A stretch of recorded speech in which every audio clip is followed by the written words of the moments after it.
Morning students, आशा करती हूँ आप स्वस्थ होंगे और पढ़ाई में आपकी रुचि बनी हुई होगी। मैं मीनाक्षी, साइंस टीचर्स, आज आप लोगों के साथ कक्षा 7 के चैप्टर नंबर 7 मौसम, जलवायु और जलवायु के अनुरूप जंतुओं द्वारा अनुकूलन के बारे में विचार विमर्श करेंगे। आप लोगों ने बड़े बुजुर्गों को बातचीत करते हुए सुना होगा कि आज मौसम गर्म है, आज मौसम ठंडा है, आज मौसम खराब है, आज बारिश हो सकती है। बहुत सारे बच्चे खेल के शौकीन होते हैं, आप मैच देखते हैं टीवी पर, तो जब मैच होने वाला होता है उससे पहले भी मौसम विशेषज्ञ मौसम के बारे में बातचीत करते हैं कि मैच के दौरान मौसम कैसा रहने वाला है। क्या कभी आप लोगों ने सोचा है कि हम बार बार मौसम के बारे में बातचीत क्यों करते हैं या हम मौसम के बारे में चिंतित क्यों होते हैं? क्योंकि हमारी जो डेली लाइफ है वो मौसम पर काफी हद तक निर्भर करती है। अगर आपके घर में कोई फैमिली फंक्शन होने वाला है तो उसकी अरेंजमेंट किस तरह से होगी उसके बारे में बड़े बुजुर्ग चिंतित होते हैं। चिंतित क्यों होते हैं कि अगर बारिश हो गई और जो अरेंजमेंट थी वो उसके हिसाब से नहीं थी तो फंक्शन खराब हो जाएगा। अगर बारिश की आशंका है तो उससे पहले ही वाटर प्रूफ पंडाल की अरेंजमेंट की जाती है ताकि आपका फंक्शन स्मूथली निपट जाए। उसी तरह से कोई मैच होने वाला है तो मौसम विशेषज्ञ उस मैच के दौरान कैसी कंडीशंस रहेंगी उसके बारे में हमें बताते हैं। उसी के हिसाब से वो मैच डिसाइड होता है। अगर मौसम विभाग के अनुसार मैच के दिन बारिश हो सकती है तो उसकी डेट को चेंज कर दिया जाता है। कोशिश की जाती है कि बारिश का जो टाइम है मेंशन किया गया है उससे पहले मैच कंप्लीट हो जाए, क्योंकि अगर बारिश हो गई मैच के दौरान तो पूरा खेल खराब हो जाएगा। इस चैप्टर के अंदर, इस अध्याय के अंदर हम मौसम से जलवायु और उस जलवायु के अनुसार जीवों का अनुकूलन कैसे होता है उसको स्टडी करेंगे। अब ये मौसम क्या है? आप न्यूज़पेपर पढ़ते हैं, फोन के अंदर आपके पास इंफॉर्मेशन आती है, नेट पर आप देख सकते हैं। तो न्यूज़पेपर के अंदर हमारे पास मौसम के बारे में इंफॉर्मेशन किस तरह से आती है हम उसके बारे में देख सकते हैं। आपने न्यूज़पेपर में देखा होगा एक कॉलम्स आपको दिखाई देता है मौसम के बारे में। उस मौसम की रिपोर्ट के अंदर क्या होता है? उस मौसम की रिपोर्ट के अंदर पिछले 24 घंटे के अंदर आपके दिन का जो पिछला दिन चला गया है उसका अधिकतम तापमान कितना रहा, न्यूनतम तापमान कितना रहा, आर्द्रता कितनी रही, वर्षा हुई तो कितनी हुई उसके बारे में इंफॉर्मेशन होती है। इसके साथ साथ अगले दिन के बारे में भी हमारे पास इंफॉर्मेशन होती है कि अगला दिन कैसा होगा। उसी तरह की रिपोर्ट हम यहाँ पर पढ़ सकते हैं, जैसे कि मेंशन किया गया है सुबह कोहरा रहेगा, बाद में आसमान साफ हो जाएगा, शनिवार को अधिकतम तापमान 19.7 डिग्री सेल्सियस, न्यूनतम 3.6 डिग्री सेल्सियस दर्ज किया गया है। रविवार को सूर्यास्त 5:45 पर और सोमवार को सूर्योदय 7:15 होगा। इट मीन्स पिछले 24 घंटे और अगले दिन के बारे में पूर्वानुमान हमें दिया गया है। ये किसी एक समाचार पत्र का नमूना है। इसी तरह से आप कुछ और समाचार पत्रों से सैंपल ले सकते हैं, आप खुद देख सकते हैं। चेक करने के लिए हमें क्या करना है, हमें इस तरह से मौसम के आंकड़ों के लिए एक टेबल बनानी है। एक सप्ताह के न्यूज़पेपर हमें लेने हैं। उस न्यूज़पेपर के अंदर अधिकतम तापमान कितना रहा, न्यूनतम तापमान कितना रहा, न्यूनतम आर्द्रता कितनी रही, अधिकतम आर्द्रता कितनी रही, वर्षा हुई तो कितनी हुई। वर्षा रोज नहीं होती तो जिस दिन वर्षा नहीं होती है उस दिन का वर्षा का कॉलम हम खाली छोड़ सकते हैं। तो यहाँ से आप खुद भी चेक कर सकते हैं। जब आप इस टेबल के अंदर से डाटा फिल करेंगे तो आप चेक कर सकते हैं कि एक सप्ताह तक हमें काफी वेरिएशन, काफी चेंज देखने को मिला है। टेम्परेचर या आर्द्रता, नमी, दबाव एक जैसे नहीं रहे हैं। एक सैंपल हमने कलेक्ट किया, उसी तरह से मेघालय शिलोंग के टेम्परेचर्स को नोट किया गया है, अधिकतम तापमान नोट किया गया है। 3 तारीख का टेम्परेचर 26 डिग्री सेल्सियस हमने ग्राफ पर रिप्रेजेंट किया। अगले दिन का टेम्परेचर काफी कम हो गया, उससे अगले दिन टेम्परेचर फिर बढ़ गया है, नेक्स्ट दिन टेम्परेचर फिर डाउन हो गया है, फिर टेम्परेचर बढ़ गया, फिर घट गया। तो यहाँ से आप ग्राफ्स और टेबल से आसानी से चेक कर सकते हैं कि किन्हीं भी 2 लगातार दिनों तक टेम्परेचर एक जैसा नहीं रहा है। अधिकतम टेम्परेचर्स को नोट किया गया था।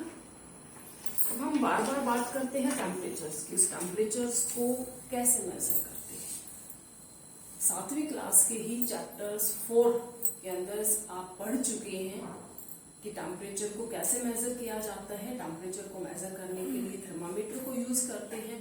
टेम्परेचर के साथ साथ जो और फैक्टर्स, जो और कारक मौसम को प्रभावित करते हैं, उनके अंदर आर्द्रता, वर्षा, वायु वेग, दबाव, प्रेशर क्या होता है, ये सभी शामिल है। किसी भी जगह पर वायुमंडल की दैनिक परिस्थितियों के अंदर तापमान, आर्द्रता, वर्षा, वायु वेग, दाब कितना रहा है, इसी को उस स्थान का मौसम कहा जाता है। तो मौसम बोलने में एक साधारण सी टर्म लगती है, लेकिन मौसम का पूर्वानुमान लगाना या मौसम को डिस्क्राइब करना थोड़ा सा कॉम्प्लेक्स है, एक कॉम्प्लेक्स प्रोसेस है। आपने कभी कभी देखा होगा, अपने डेली लाइफ में बहुत आसानी से ऑब्जर्व किया होगा कि कभी तो धूप खिली हुई है, फिर एकदम से बादल आ गए हैं और एकदम से बारिश होनी शुरू हो गई है, फिर बारिश रुक जाएगी और दोबारा से धूप आ जाएगी। तो आप उन चेंजेस को देख सकते हैं। जो ये चेंजेस मौसम के अंदर आते हैं, ये चेंजेस क्यों आते हैं? क्या आपने कभी इसका कारण जानने की कोशिश की है? हम यहाँ पर उस कारण के बारे में भी डिस्कस करेंगे। हमारी जो इन्वायरमेंट है, हमारा कोई प्लेस है, वहां के मौसम के अंदर चेंजेस क्यों आते हैं? चेंजेस आते हैं सूर्य की वजह से। सूर्य हमारे सौर मंडल का मेन सेंटर है। जितने भी प्लेनेट हैं वो सन के अराउंड, सन के चारों तरफ घूम रहे हैं। सूरज क्या है, सूर्य क्या है? गैसेस का एक गोलर है। उन गैसेस से बहुत सारी ऊष्मा और एनर्जी निकल रही है, वो हमारी अर्थ तक भी पहुंचती है। तो अर्थ के एटमॉस्फेयर के अंदर जो भी चेंजेस आते हैं, वो सब चेंजेस इस सूर्य की वजह से ही आते हैं। सूरज के चारों तरफ धरती घूम रही है, उसकी पोजीशन के अंदर से डेली चेंजेस आते हैं, उसकी वजह से रोज मौसम भी चेंज हो जाता है। उम्मीद करती हूँ कि आप थोड़ा सा मौसम और मौसम के घटकों के बारे में समझ गए होंगे। अब मौसम के साथ ही हम बातचीत करते हैं जलवायु के बारे में। जलवायु क्या होती है? मौसम तो हमें पता चल गया कि जो डेली चेंज आ रहा है, इसके अंदर तापमान, आर्द्रता, वर्षा, वायु वेग या दबाव के अंदर हम उसे मौसम बोल देते हैं। अब ये जलवायु क्या होती है? आपने पढ़ा होगा, राजस्थान, जैसे हम पढ़ते हैं, राजस्थान की जलवायु है वो गर्म और आर्द्र। केरल की जलवायु है वो गर्म और आर्द्र है। राजस्थान की शुष्क है। तो ये जलवायु क्या होती है? अगर हम किसी एक जगह के मौसम को स्टडी करते रहे तकरीबन 20-25 सालों तक और उसका एवरेज लें, तो किसी भी जगह पर मौसम का काफी लंबे समय तक जो औसत है, उसे जलवायु कहा जाता है। जलवायु को प्रभावित करने वाले घटक तापमान, वर्षा। मेन कारक तापमान और वर्षा है कि वहां का तापमान कैसा रहता है। जैसे राजस्थान का तापमान काफी ज्यादा रहता है, वहां वर्षा बहुत कम होती है। इन फैक्टर्स के अलावा, इन घटकों के अलावा कुछ और फैक्टर्स भी हैं। कौन से फैक्टर्स हैं? समुद्र तल से ऊंचाई। अगर हम समुद्र तट के पास हैं तो वहां की जलवायु ठीक रहेगी। अगर हम समुद्र तट से ज्यादा दूर हैं तो वहां की जलवायु गर्म हो जाएगी। गर्मियों में ज्यादा गर्म और सर्दियों में ज्यादा ठंडी। समुद्र तट के आसपास जलवायु मॉडरेट रहती है, ना ज्यादा गर्म होती है ना ज्यादा सर्द होती है। इसके साथ साथ आपने पढ़ा होगा कि हिल स्टेशंस हैं, वहां की जलवायु ठंडी होती है क्योंकि समुद्र तट से उनकी ऊंचाई ज्यादा हो जाती है। तो जितना हम समुद्र तट से दूर ऊंचाई पर जा रहे हैं, उतनी जलवायु ठंडी होती चली जाती है। हमने एक डाटा लिया है जिसके अंदर 2 अलग अलग जगह की जलवायु को स्टडी किया गया है। श्रीनगर जम्मू कश्मीर और तिरुवनंतपुरम केरल की जलवायु को स्टडी किया गया है। तो यहाँ से हम आसानी से देख सकते हैं औसत तापमान, न्यूनतम और अधिकतम तापमान, कुल वर्षा कितनी हुई। उसी तरह से केरल के बारे में दैनिक न्यूनतम, दैनिक अधिकतम और औसत वर्षा कितनी। जब इस जब आप इस टेबल को स्टडी करते हैं तो आप आसानी से देख सकते हैं कि जहां श्रीनगर के अंदर जनवरी और फरवरी में टेम्परेचर काफी कम रहा है, केरल के अंदर टेम्परेचर मीडियम रहा है, मॉडरेट रहा है। उसके बाद मार्च के अंदर टेम्परेचर बढ़ गया, अप्रैल में और बढ़ गया, मई के अंदर टेम्परेचर के अंदर फर्दर इंक्रीज आए हैं, जून जुलाई तक टेम्परेचर बढ़ा है। उसके बाद टेम्परेचर फिर घटना शुरू हो गया। लेकिन जो वर्षा है, वर्षा के अंदर ज्यादा चेंज आपको दिखाई नहीं देगा। इसके विपरीत केरल तिरुवनंतपुरम के अंदर आप देख सकते हैं कि जो टेम्परेचर है उसके अंदर ज्यादा चेंज हमें देखने को नहीं मिला है, लेकिन जो वर्षा है, उसे तो वर्षा है हर महीने की, उसके अंदर काफी ज्यादा चेंज है। तो श्रीनगर और तिरुवनंतपुरम केरल, उन दोनों की जलवायु में काफी ज्यादा डिफरेंस है। डिफरेंस क्यों है? क्योंकि जो केरल है वो समुद्र तट के पास है और जो जम्मू कश्मीर है वो पहाड़ी इलाके के अंदर है। इट मीन्स दोनों की जलवायु के अंदर काफी ज्यादा डिफरेंस है। इसी तरह से हम जैसे पहले भी बात कर चुके हैं कि राजस्थान है, वहां की जलवायु गर्म रहती है, वहां का टेम्परेचर ज्यादा रहता है, वर्षा कम रहती है। तो वहां की जलवायु के अंदर जो आर्द्रता है वो आप लोगों को काफी कम देखने को मिलेगी।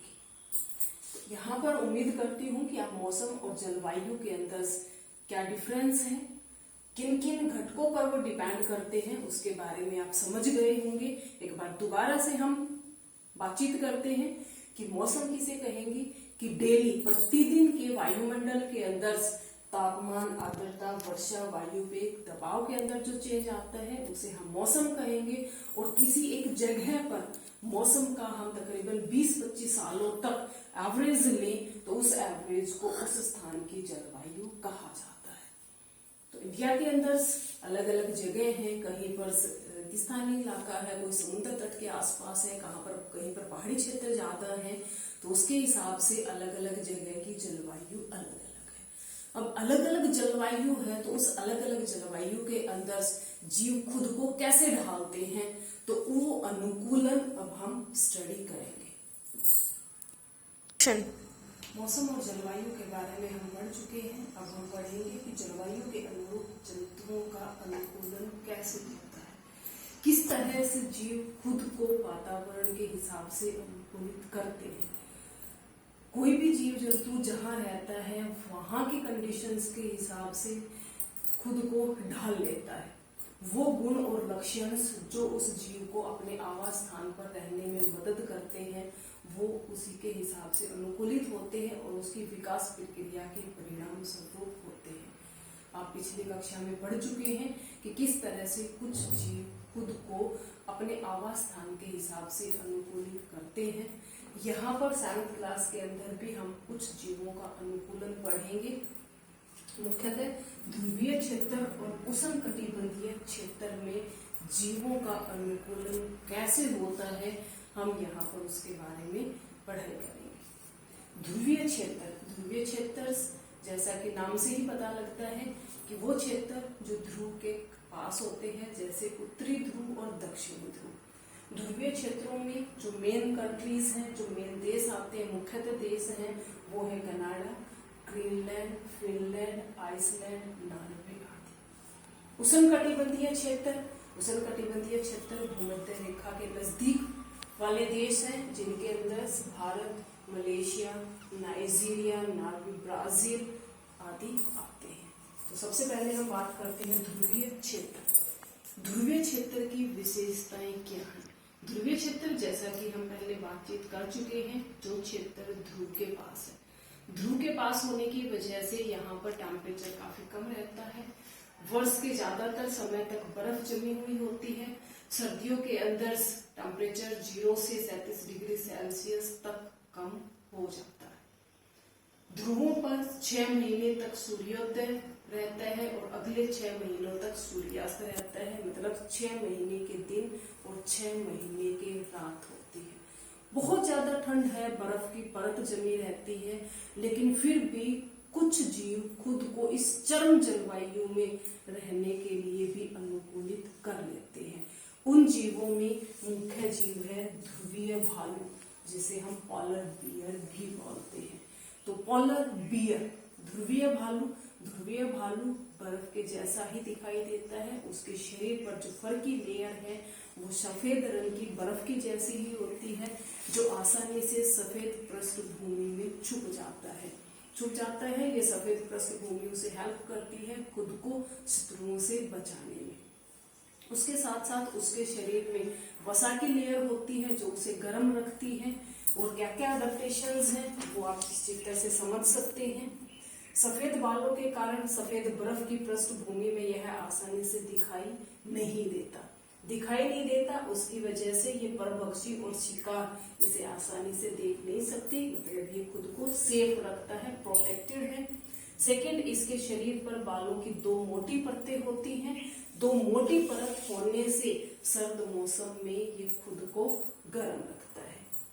इसकी त्वचा के नीचे वसा की एक परत होती है। ये वसा की परत, फैट की लेयर, इसे शीतरोधी बनाती है। इसका काम भी यही होता है कि सर्दी के मौसम में ये खुद को गर्म रखे। सूंघने की शक्ति काफी ज्यादा होती है, जो इसे मदद करती है अपना भोजन जुटाने में, कि आसपास जहाँ भी भोजन होगा आसानी से ये मछलियों को भोजन को पकड़ सकता है। इसके नाखून मुड़े हुए, लंबे और पैने होते हैं, जिससे ये आसानी से बर्फ में चल सकता है। भालू इसके साथ साथ एक बहुत अच्छा तैराक भी है।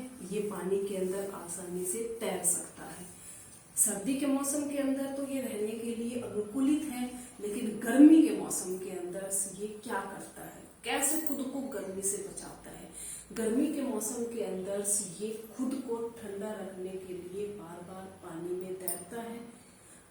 कुछ देर चलकर विश्राम करता है ताकि इसके शरीर का टेम्परेचर कम हो जाए, आराम करे। पानी में तैरते हुए ये अपने नाकों को बंद कर लेता है और अपने शरीर को पानी में तैरकर ठंडा रखता है। इसके साथ साथ दूसरा जीव जो ध्रुवीय क्षेत्रों में रहने के अनुकूलित है वो आता है पेंगुइन। पेंगुइन के अंदर भी लगभग इसी तरह की अनुकूलता है जो हमने ध्रुवीय भालू के अंदर से देखी। इसके शरीर की जो पृष्ठभूमि है वो भी सफेद रंग की है, जो आसानी से बर्फ में छुप जाती है। फैट की लेयर होती है जो उसके शरीर को गर्म रखती है। फर की लेयर होती है जो उसके शरीर को गर्म रखने में मदद करती है। इसके साथ साथ पेंगुइन का एक मुख्य गुण होता है कि पेंगुइन हमेशा झुंड के अंदर रहता है। झुंड में रहता है, क्यों रहता है? ताकि वो खुद को गर्म रख सके। आपने भी ऑब्जर्व किया होगा, अगर आप ठंड में अकेले कमरे में बैठे हैं तो आपको ठंड ज्यादा लगेगी, और अगर आप झुंड के अंदर बैठे, ग्रुप में बैठे हैं, एक हॉल में बैठे हैं जो आदमियों से भरा है, जहाँ बहुत सारे लोग बैठे हैं, वहां पर आपको कम ठंड लगेगी या आपको गर्मी का एहसास होता है। तो इस तरह से इन जीवों ने खुद को ध्रुवीय क्षेत्रों में रहने के लिए अनुकूलित कर लिया। लेकिन सिर्फ ये 2 जीव ही ध्रुवीय क्षेत्रों में नहीं पाए जाते, कुछ और जीव भी हैं जो अनुकूलित होते हैं। कुछ और जीव कौन से हैं? मछलियां पानी में तैर सकती हैं। अब बात करते हैं हम पक्षियों की। पक्षी कैसे ठंड से खुद को बचाते हैं? पक्षी जब ध्रुवीय क्षेत्रों में बहुत ज्यादा ठंड हो जाती है तो जो अपेक्षित गर्म क्षेत्र होते हैं वहां पर प्रवास के लिए आ जाते हैं। आपने प्रवासी पक्षियों के बारे में पढ़ा होगा, साइबेरियन क्रेन के बारे में पढ़ा होगा, जो साइबेरिया से राजस्थान के भरतपुर और हरियाणा के सुल्तानपुर क्षेत्र के अंदर आते हैं। कुछ समय यहाँ रहने के बाद वो फिर वापस चले जाते हैं। क्या कभी आपको आश्चर्य हुआ है कि कैसे ये जीव किस तरह से उसी क्षेत्र में वापस लौट आते हैं? आप सोचने की कोशिश करें। मैं आपके कुछ जो साइंटिस्ट है हमारे, उन्होंने बताया है, मैं आपकी मदद करती हूँ, आपको हिंट देती हूँ कि ये जीव धरती के चुंबकीय क्षेत्र को यूज करते हैं। चुंबकीय क्षेत्र की मदद से ये आसानी से उन क्षेत्रों में वापस लौट कर आ जाते हैं जो अपेक्षा सर्दी के मौसम में ध्रुवीय क्षेत्र के कंपैरिजन में गर्म होते हैं। जब वहां ठंड का मौसम खत्म हो जाता है तो ये वापस लौट जाते हैं। उसके बाद हम बात करते हैं उष्णकटिबंधीय क्षेत्र के बारे में। उष्णकटिबंधीय क्षेत्र की विशेषताएं। उष्णकटिबंधीय क्षेत्र भूमध्य रेखा के नजदीक है। यहाँ पर अपेक्षाकृत मौसम जो टेम्परेचर है, तापमान है, वो ज्यादा रहता है। सर्दियों के अंदर भी तापमान 15 डिग्री सेल्सियस से ज्यादा और गर्मियों में तो 40 डिग्री सेल्सियस से भी ज्यादा हो जाता है। दिन और रात की लंबाई वर्ष भर लगभग बराबर रहती है। एक मुख्य गुण जो उष्णकटिबंधीय क्षेत्रों का है या मुख्य विशेषता उष्णकटिबंधीय क्षेत्रों की, कि यहाँ पर उष्णकटिबंधीय वन पाए जाते हैं। ज्यादा गर्मी होने की वजह से यहाँ पर वर्षा भी ज्यादा होती रहती है।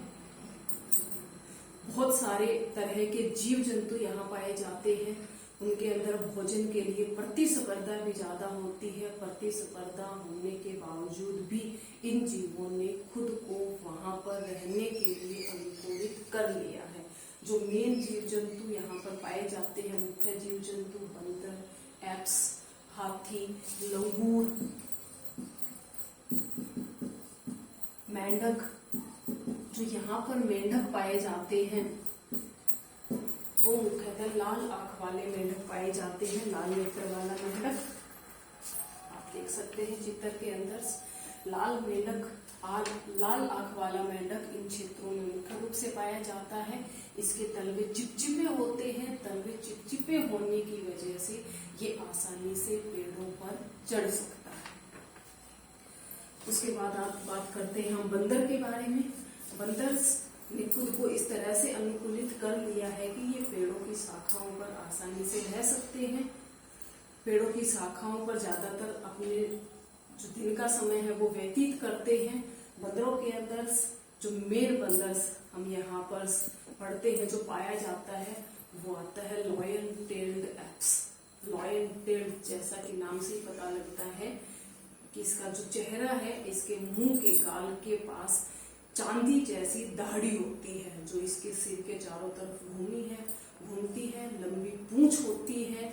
अपने जीवन का ज्यादातर समय ये बंदर पेड़ों पर ही व्यतीत करता है। पेड़ों के फल खाकर ये अपना जीवन व्यतीत करता है। मुख्य भोजन इसका है वो जीव जो पेड़ों की छाल में रहते हैं।